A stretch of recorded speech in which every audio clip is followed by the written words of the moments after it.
Diqqat, aholiga tezkor xabar. O'zgidromet 28, 29 va 30 aprel uchun O'zbekistonda kutilayotgan ob-havo prognozlarini e'lon qildi. Assalomu alaykum qadrli tomoshabinlar, kanalimizga xush kelibsiz. Videodan to'liqroq xabardor bo'lishni istasangiz, oxirigacha ko'rib, like va podpiska tugmalarini bosib qo'yishni unutmang. Diqqat qiling. Bunga ko'ra Qoraqalpog'iston Respublikasi va Xorazm viloyatida havo o'zgaruvchan bo'ladi. 28 aprel kuni yog'ingarchilik kutilmaydi.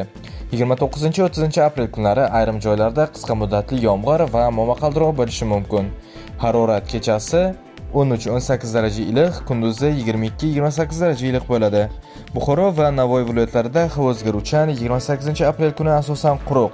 29-30 aprel kunlari ayrim joylarda yomg'ir yog'ishi mumkin. Harorat kechasi 14-19 daraja iliq, kunduzi 25-30 daraja iliq bo'ladi. Toshkent, Sirdaryo, Jizzax, Samarqand viloyatlarida havo asosan ochiq. 28 aprel kuni yog'ingarchilik kutilmaydi. 29-30 aprel kunlari qisqa muddatli yomg'ir ehtimoli bor.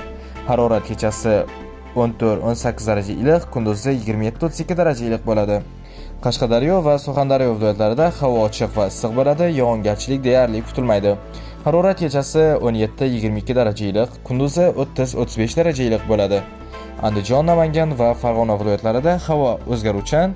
29-30 aprel kunlari ba'zi joylarda qisqa muddatli yomg'ir yog'ishi mumkin. Harorat kechasi 15-20 daraja iliq, kunduzi 27-32 daraja iliq bo'ladi.